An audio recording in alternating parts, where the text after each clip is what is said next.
How is it a weapon that has terrible spread and accuracy, drinks ammo like no tomorrow, deals relatively mediocre damage, and has a fairly uninteresting blessing pool capable of dishing out such punishment? This is a story of how a single Reddit comment inspired me to put together a build that changed my perception of the Braced autogun.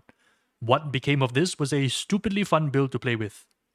Ordinarily, the Braced autogun is a pretty sad weapon when compared against other assault rifles, especially the infantry autoguns. But when it's used with the Hive Scum on this build, it's no longer an assault rifle, it's an LMG, which is the role I think the Braced autogun shines in. And by the end of this video, I can promise you one thing. You'll be feeling like this. Now, let's dive in with how to put the build together and the tactics that make it work. Our equipment loadout is going to be simple. We are going to match Rambo's loadout as closely as possible. For this, we'll be taking a combat blade as our melee weapon of choice. I have mine upgraded with carapace and maniac damage for dealing with crushers and mutants. For its blessings, I've taken uncanny strike and flesh terror to further help with armored problems. The key thing about your melee weapon here is that it is a tool of last resort. This build is practically going to be playing at range for the vast majority of the mission, and the combat blade is for when you absolutely have no other options left or need to conserve ammo. That leads us to the star of the show, the Braced autogun. I have specifically chosen the Graria Mark IV because of its fire rate, deep ammo reserves, and the highest total damage among the three marks. You can experiment with the different marks to see what works for you. Personally, I find the Graria and its deep ammo pool to be more on brand with what you would expect from an LMG. For its stats, you can see that I've actually maxed out mobility instead of collateral. That's because this build is going to need to be as nimble as possible, and the extra bit of speed and distance is worth more to me than the relatively negligible stagger power. As for perks, we've got Flak and Maniac damage. We will be using our ranged weapon a lot, so it makes sense to gear up for the broadest range of enemies possible. Blessing-wise, I've been experimenting a bit and found that there are two different paths. The first is going all out for damage, stacking both Fire Frenzy and Death Spitter for getting really hard hits at close range. I was using this a lot because it seemed to be the most practical choice for all-round gameplay. The other selection, which I think I like more, is swapping out Death Spitter for Speed Load. What you lose in close range damage, you make up for in increased sustained firepower. This helps a lot while you are in Desperado and need to squeeze out a few more shots or get in a clutch reload.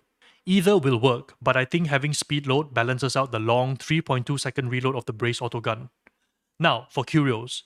As usual, I'm running a balanced spread of stamina, toughness, and health. This build is actually quite survivable through mobility, so you should be very hard to take down.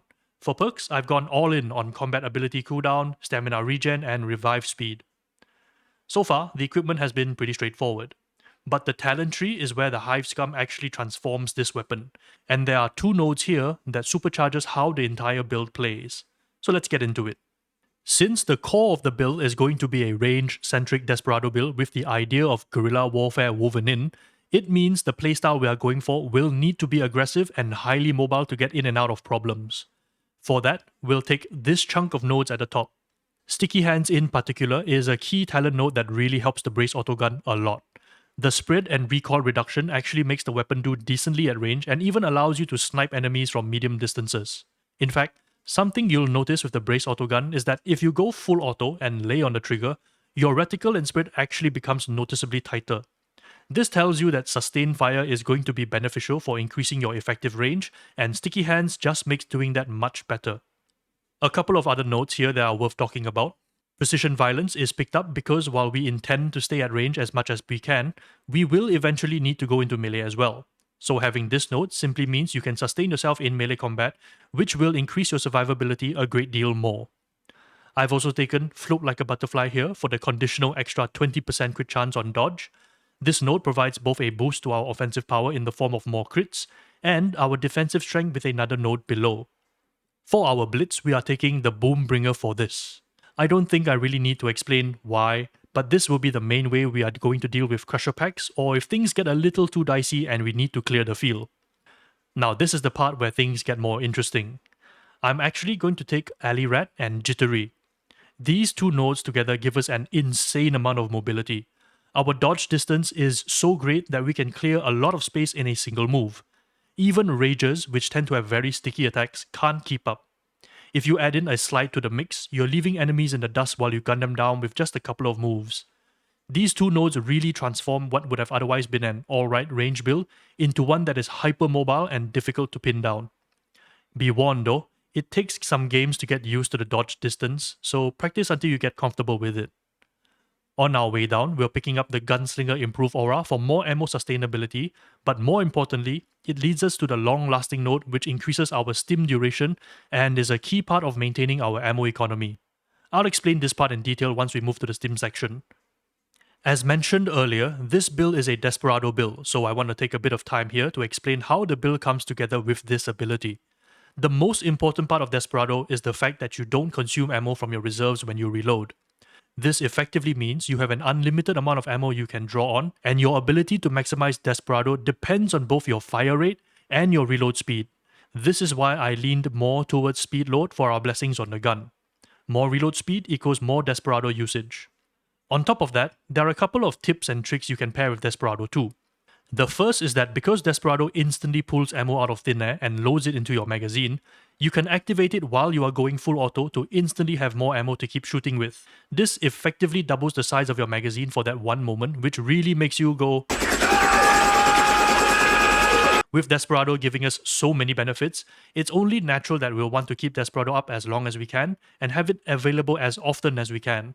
For this reason, we're taking Focused Resolve. Combine that and the combat ability cooldown regen on our Curios, our Desperado has a cooldown of about 35 seconds if you kill enough enemies.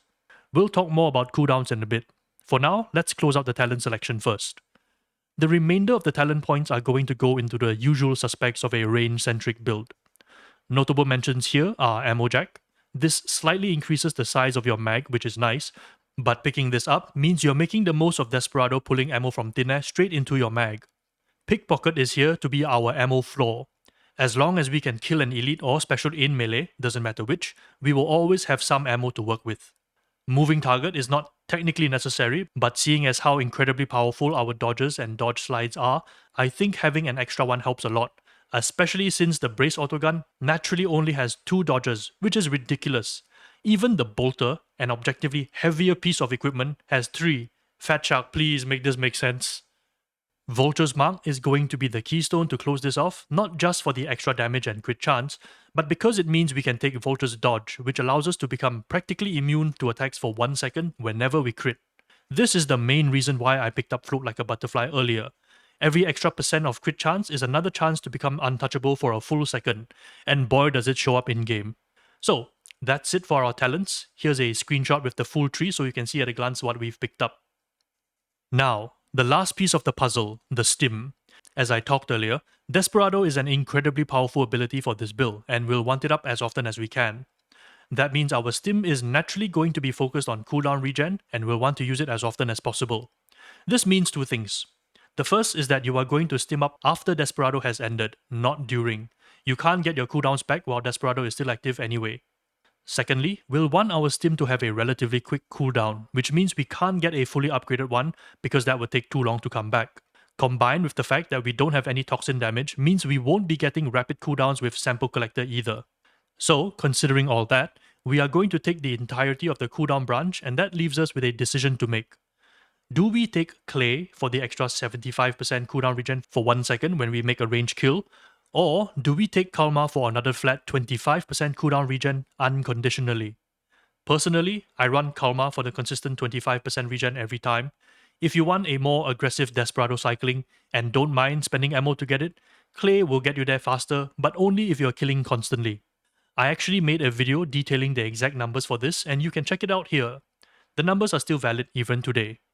Now that we have everything in place, the last thing I want to leave you with is some basic strategy on how to play this build. Like Rambo, you are going to engage in a lot of hit and run tactics. When Desperado is up, you can be extremely forward and aggressive, rushing into enemy firing lines and gunning everything down. The goal is to maintain Desperado for as long as you can, shooting anything and everything except for crushers. Leave those to your team and prioritize other targets. Fight the enemies that are too entrenched for your team to take out and make use of your immunity and movement speed. You are extremely fast with this build, it's insane. Use your dodges liberally to rapidly change positions and avoid melee attacks. Desperado makes you immune to range attacks, so you don't have to worry about that at all. If you are running out of enemies or Desperado is going to timeout, make a quick reload and fall back to your team. Give yourself a 3-second grace period to do this to make sure you can pull the reload off. At this point, remember to stim up and play around medium distances until you can get your Desperado back up again. Repeat until the mission is accomplished. The success of this build depends on how often you can activate Desperado and how much value you are getting whenever you activate it. This is not the strongest build I've put together by any means, and that's mostly because the Brace Autogun is in need of some buffs to be competitive, but that's probably for a different video altogether. I know I've had a lot of fun running with it, so take this build for a spin and let me know what you think in the comments. Thank you for watching, and I will see you in the next one, Varlets.